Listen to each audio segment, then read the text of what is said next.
चलिए देखिए बच्चों, कक्षा 10 की मैथ हम पढ़ेंगे। एक्सरसाइज जो चल रही थी आपकी वो 7C चल रही थी। ठीक, कक्षा 10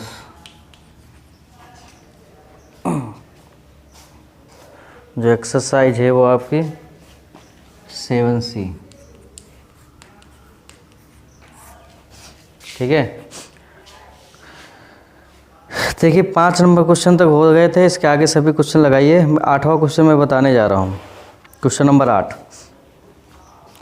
क्वेश्चन को अपनी बुक से पढ़िए। क्वेश्चन नंबर 8 ये देखिए,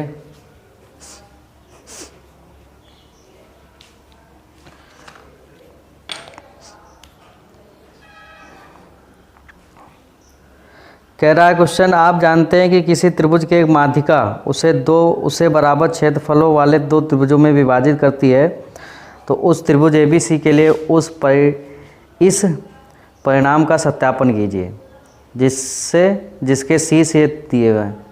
यानी कह रहा है कि एक त्रिभुज है, त्रिभुज की जो माध्यिका है, सुना गया, यहाँ पर चित्र बना लीजिए।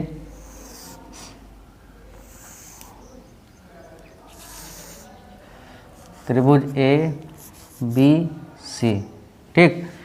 और इसकी जो माध्यिका, देखो माध्यिका क्या होती है। माध्यिका का मतलब हो गया कि भुजा के मध्य बिंदु से उसके सामने वाले शीर्ष को और भुजा के मध्य बिंदु को मिलाने वाली रेखा जो होती है उसको माध्यिका कहते हैं। अगर हम A से माध्यिका डाल रहे हैं BC पर, ये मान लो ये माध्यिका डाल ली हमने D, ठीक। तो ये कह रहा है कि ये जो माध्यिका होती है इस त्रिभुज ABC को दो बराबर क्षेत्रफल वाले त्रिभुजों में विभाजित कर देती है। तो इस जो बात कही गई है इस बात को आपको सिद्ध करना है। यानी अगर अच्छा शीर्ष दिए हैं, A के शीर्ष दिए हैं, A के शीर्ष लिख लीजिए है 4, -6, 4, -6। B के शीर्ष दिए हुए हैं 3, -2, B के शीर्ष हैं 3, -2। ऐसे C के शीर्ष दिए हैं 5, 2, 5, 2, ठीक।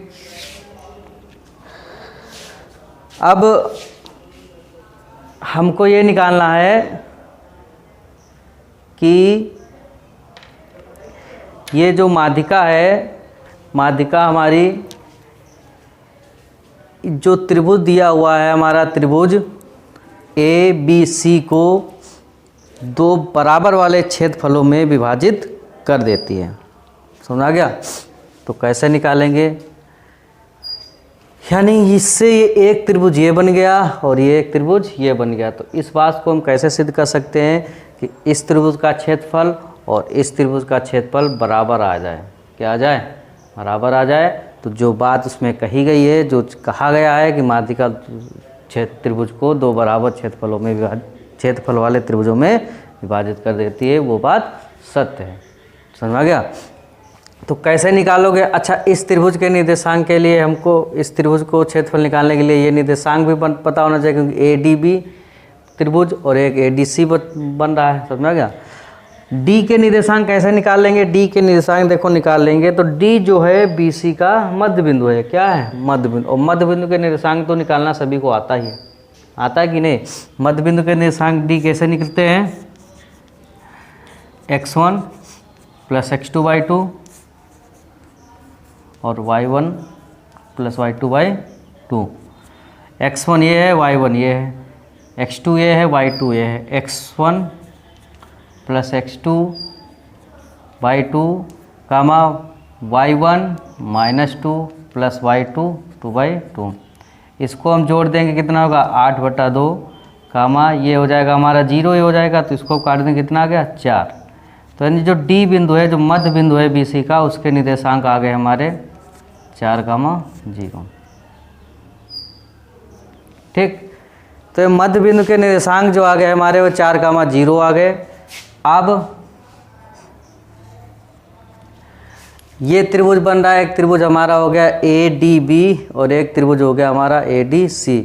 तो इन दोनों त्रिभुजों के जो है हम क्षेत्रफल निकाल देंगे और जब शीर्ष दिए हो तब क्षेत्रफल निकालना सभी को आता है, सब कुछ पीछे क्वेश्चन लगा चुके हो।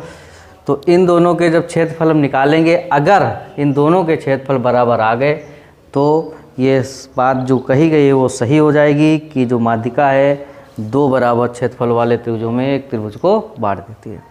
तो चलिए निकालिए। पहले हम त्रिभुज ABD का निकाल लें। त्रिभुज ABD का क्षेत्रफल बराबर हो गया 1/2 bracket x1 bracket y2 minus y3 plus x2 y3 minus y1 plus x3 y1 minus y2। समझ आ गया? ABD x1 y1 x2 y2 x3 y3 समझ में आ रहा है? ये त्रिभुज ABD का पहले निकालेंगे तो x1 y1, ठीक है, x2 y2 x3 y3। समझ में आ गया? लिखने की ज़रूरत तो है नहीं, ऐसे लिख दे रहे हैं, मान रख रहे हैं कि लिख दें कि x1 कौन है x2 कौन है। पहले इस वाले में निकालेंगे तो ऐसे ही लिख लो, x1 y1 ये हमारा x2, ये y2, ये x3 y3। ठीक, चलिए मान लें कि x1 1/2 x1 हो गया हमारा 4 ब्रैकेट y2 है हमारा -2 माइनस y3 है हमारा 0 प्लस x2 है हमारा 3 ब्रैकेट y3 है हमारा 0 माइनस y1 है हमारा -6 और माइनस क्या हो जाएगा +6 प्लस x3 है हमारा 4 ब्रैकेट y1 है हमारा -6 माइनस y2 है -2 तो माइनस क्या हो जाएगा प्लस। समझ आ गया? तो ये हो गया 1/2 ब्रैकेट 4, यहाँ पे कितना आ जाएगा हमारा -2 बचेगा प्लस 3 गुणा कितना बचेगा यहाँ पे 6 प्लस 4 गुणे यहाँ पे कितना बचेगा -4। समझ आ गया? इसको आगे हल कर लीजिए। 1/2 कितना हो गया -8 प्लस 18 माइनस 4 16। ठीक, अब माइनस वाले ऐड कर लो है।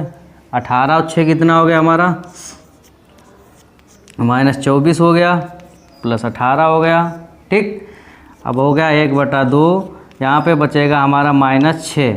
ठीक, और इसको हमने 1/2 गुणा -6 इसको काट दिया, कितना गया 3 यानी -3। समझ आ गया?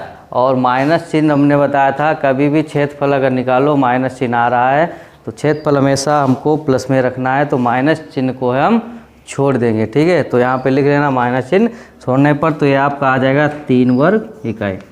यानी इस त्रिभुज का जो क्षेत्रफल आ गया त्रिभुज ABD का उसको आ गया हमारा 3 वर्ग इकाई।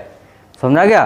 तो 3 इसका आ गया, और अगर दूसरे त्रिभुज का भी अगर क्षेत्रफल 3 वर्ग इकाई आ रहा है तब ये बात जो सही है वो जो कही गई है वो बात सच हो जाएगी।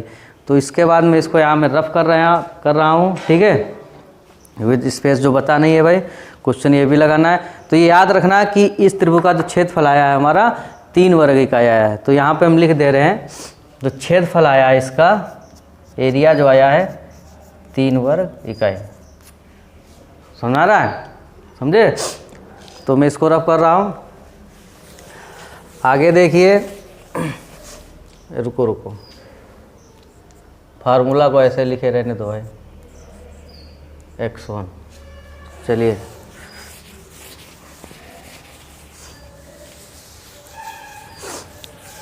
अब हम निकाल लेंगे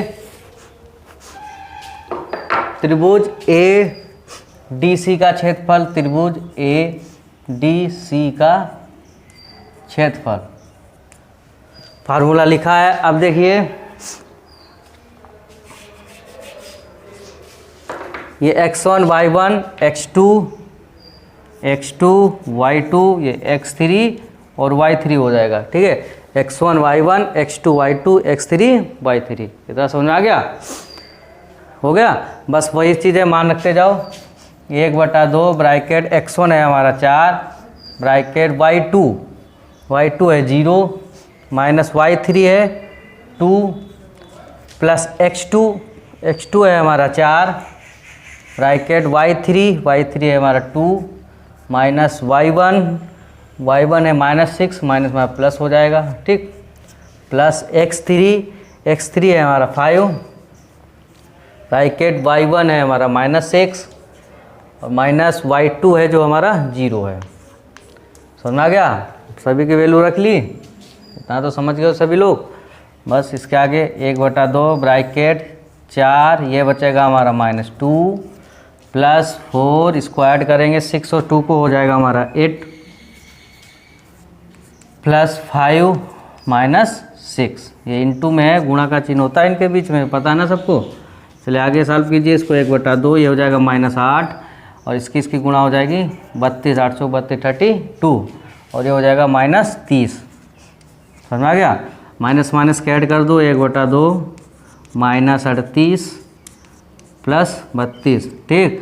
अब यहाँ से प्लस माइनस घटा जाएंगे, कितना आ जाएगा? 1/2 -6, तो 2 3 6, कितना आ गया? -3। -3 वर्ग इकाई आ गया, तो माइनस चिन्ह को हम छोड़ देंगे, तो यहाँ पे जो त्रिभुज का क्षेत्रफल इसका भी आ गया, तो कितना आ गया? 3 वर्ग इकाई। और इससे पहले जो त्रिभुज ADB का निकाला था उसका भी जो क्षेत्रफल आया था, एरिया आया था, वो हमारा 3 वर्ग इकाई ही आया था। समझ आ गया? समझे कि नहीं? अतः ये सिद्ध होता है या सत्य इसका अतः इस परिणाम का सत्यापन होता है, यहाँ पे नीचे लिख देंगे कि किसी त्रिभुज की एक माध्यिका उसे बराबर क्षेत्रफल वाले 2 त्रिभुजों में विभाजित करती है। उसके नीचे जरूर लिखना, ये जरूर लिखना। समझ आ गया?